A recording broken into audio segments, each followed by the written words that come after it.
I'm going to start by sharing what I've learned from studying natural science by Rush.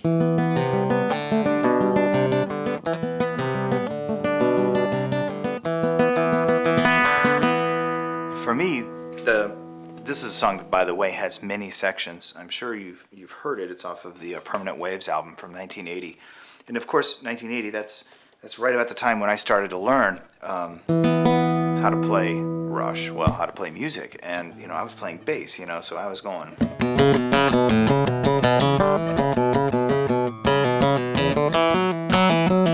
And I wasn't really paying attention to, that was hard enough for me to learn how to play properly,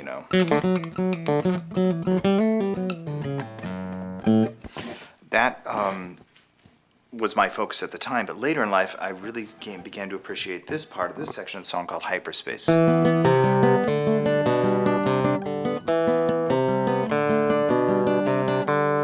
Because I recognize this doubling of a note here brings a ringing quality, and it really helps bring a circular feel to a figure or a pattern of a sequence of chords here. In this case, partial chords. This is kind of an E. If you finger the first part here with the first finger, has to be the first finger, second fret, 1, 2, 3, 4 strings down. That's where the E is. And then if you get the fourth string, the third string down, you get a B. And of course the second string open is also a B. So I'm just getting these two notes, an E and a B, and that's what I'm fretting. And I'm fretting them in such a way that I'm not muting that B string, because I want that B string to ring clear. If you can get this part down and just practice it, and you don't even try the other changes yet, you start to see that magical quality. See, the second was easy. The first, getting those first two fretted and not, blocking that B ringing, that's the real trick here. And then it's just a C, which is fretted with the second finger here on the third fret at the fifth string. So it's this. And that's a D2. That should be familiar. It's just like a D, except you're just playing these, fretting these notes here, the third fret second string and second fret third string. And the key is to how to think about how you're going to transition in and out. And for me, I like to think about anchors, and I'm going to anchor this chord shape here because I know what's next is I need to pick up, this finger that's over here, and go and play the bass, basically. And these fingers over here are going to hit these open strings and keep that ringing going on. All right?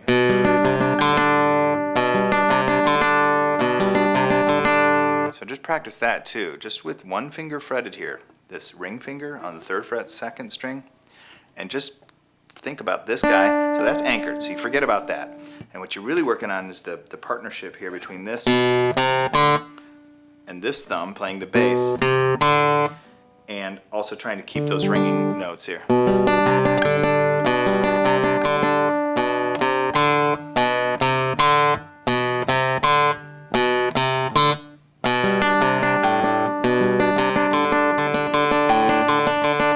See, I'm just alternating here. This is the finger that's doing all the work down here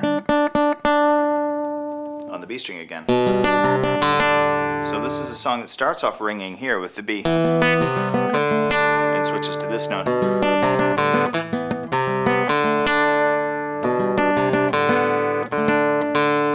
It's a D, I think.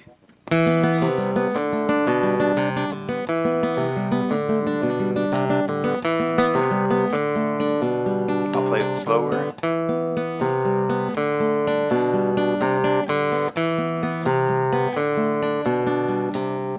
Then you want to, after you get that, and you can keep that ringing, you can keep that those notes sound like they're just falling, on a circular waterfall, just falling down, boom, boom, boom, boom, boom, boom, boom, boom.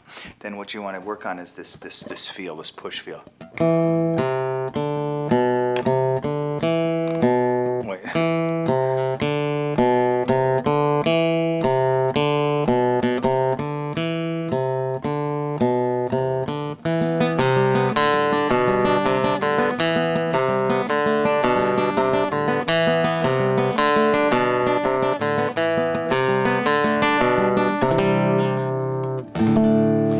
really interesting thing about Rush's patterns, the way they write them, is that at the first time you hear them, maybe the first 100 times you hear them, you think they're the same thing being repeated and repeated. Until you learn it and you're studying it and you're trying to play along with it and you realize, oh no, they dropped a beat or they changed the second half of the pattern was just slightly different. Either the fingering was different or the feel was different.